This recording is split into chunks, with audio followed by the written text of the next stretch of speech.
মার্কিনীদের চোখের কাঁটা ইরানের ওপর সর্বোচ্চ অর্থনৈতিক চাপ প্রয়োগের কঠোর সিদ্ধান্ত নিয়েছেন যুক্তরাষ্ট্রের প্রেসিডেন্ট ডোনাল্ড ট্রাম্প। বিশ্বের অন্যতম শীর্ষ তেল রপ্তানিকারক দেশটির রপ্তানি ৯০% কমানোর পরিকল্পনা করছেন ট্রাম্প। অর্থাৎ ইরানের জ্বালানি তেল রপ্তানির পরিমাণ ১০% নিচে নামিয়ে আনতে কাজ করছে যুক্তরাষ্ট্র। মার্কিন গণমাধ্যম ফক্স বিজনেসকে দেয়া এক সাক্ষাৎকারে এ তথ্য জানান যুক্তরাষ্ট্রের অর্থমন্ত্রী স্কট বেসেন্ট। মূলত দ্বিতীয় মেয়াদেও পরমাণু খাতে ইরানের অগ্রগতি ঠেকাতে চান ট্রাম্প। তাই ট্রেজারি বিভাগকে ইরানের ওপর সর্বাধিক অর্থনৈতিক চাপ প্রয়োগের নির্দেশ দেন মার্কিন প্রেসিডেন্ট। প্রথম মেয়াদেও ইরানের তেল রপ্তানির পরিমাণ কমিয়ে এনেছিলেন ট্রাম্প।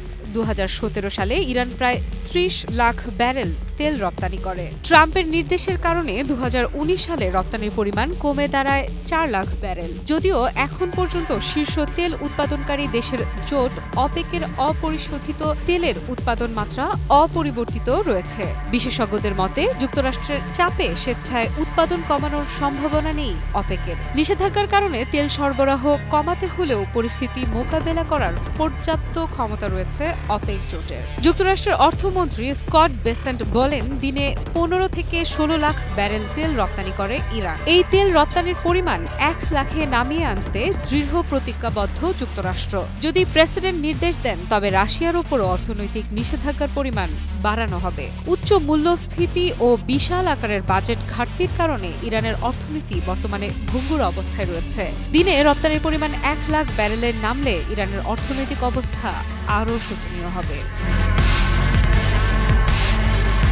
যুক্তরাষ্ট্র যখন ইরানকে নিয়ে এমন পরিকল্পনায় বিভোর, তখন দেশটির সম্পর্কে এলো ভিন্ন বার্তা। মার্কিন নিষেধাজ্ঞা সত্ত্বেও দেশটির অপরিশোধিত তেল রপ্তানি বেড়েছে চীনে। ২০২৪ সালের শেষের দিকে মার্কিন নিষেধাজ্ঞা আরোপের পর জানুয়ারিতে ইরানের তেল রপ্তানি ব্যাপকভাবে কমে গেলেও এ বছরের ফেব্রুয়ারিতে চীনে ইরানের তেল রপ্তানি বেড়েছে। কেপলারের তথ্য বলছে, ফেব্রুয়ারিতে ইরানের তেল রপ্তানি চীনে প্রতিদিন গড়ে ১.৭৪ মিলিয়ন ব্যারেল হতে যাচ্ছে, যা জানুয়ারির তুলনায় শতকরা ৮৬% বেড়েছে। ব্লুমবার্গের রিপোর্ট অনুযায়ী নতুন রিসিভিং টার্মিনাল খোলার মাধ্যমে এবং জাহাজ থেকে জাহাজে আরও বেশি ট্রান্সফারের মাধ্যমে শিপমেন্টের বৃদ্ধি সম্ভব হয়েছে।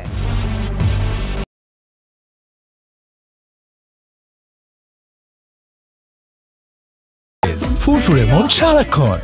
বিশ্লেষকদের মতে ওয়াশিংটনের পক্ষ থেকে সর্বাধিক চাপ নীতিতে চীনে তেলের রপ্তানি কিছুটা দুর্বল হতে পারে। কিছু ক্রেতা, বিশেষ করে বড় চীনা বেসরকারি রিফাইনাররা মার্কিন নিষেধাজ্ঞা এড়িয়ে যাওয়ার জন্য সৃষ্ট উচ্চ দামের কারণে এই ধরনের চুক্তি থেকে বিরত থাকতে পারে, যা তেল বাণিজ্যের জন্য হতে পারে বড় বাধার কারণ।